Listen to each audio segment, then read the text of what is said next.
items 4 through 7 were considered earlier. 8 has been removed for separate consideration. No items have been removed under the property or the purchasing and tabulation of bids category. Is there a motion on those? So moved. Second. Favoring, opposed, items carried.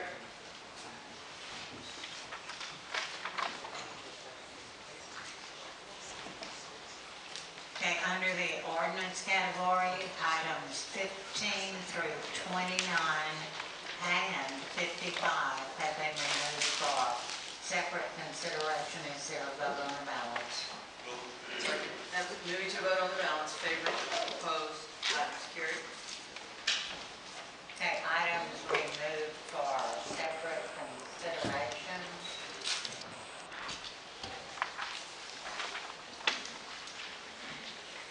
Item 8, is there a motion? Moved. Second. Discussion. Favoring, opposed, item carries.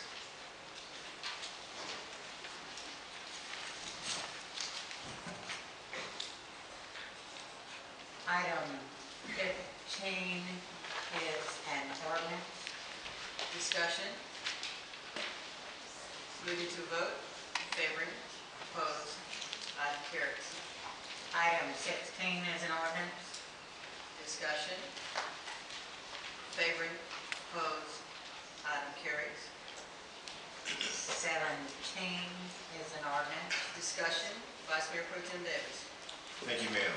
Mayor, this ordinance is providing to add more tax exemption to it on a historical site, and there's a few of them that are about to pop up.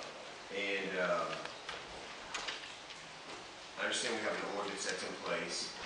I understand there's a process that's in place for the particular houses to apply for this exemption. Mayor, that's one thing I really don't understand. What's the public benefit?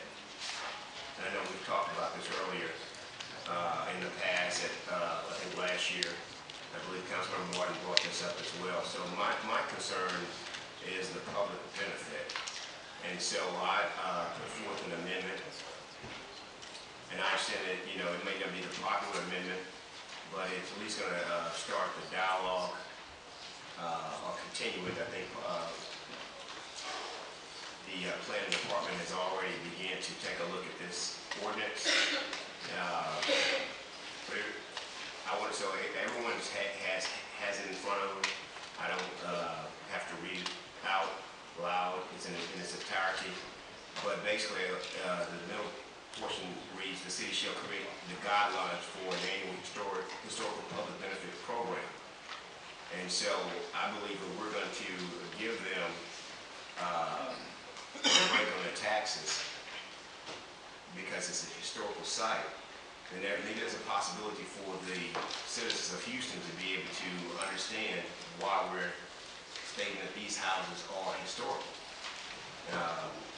It could be something as simple as 2 days a year, like in Christmas time. If we're doing 15 houses, well, maybe we just have the historical society to say, okay, we're going to have a house tour to show everyone that, hey, this is a historical home and this is why. And this is why they're being given a tax break to continue with Houston's history of whatever year this house was built in. And so that's basically what my amendment represents. While it's a worthy discussion to have, I'm ruling your amendment out of order.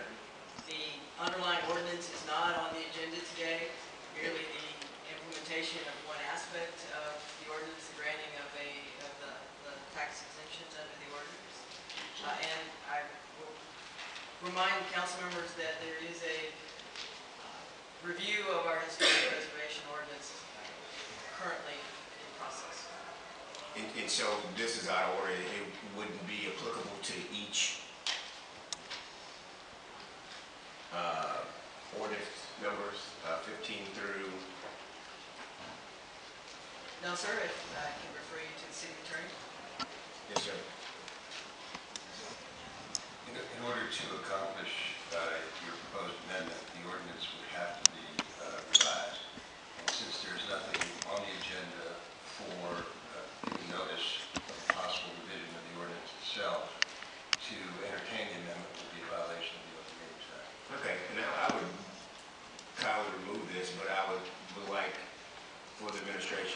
I know that we do this once a year, for us to have something in place prior to, I think they were saying maybe February of next year, they may have more language, January, February.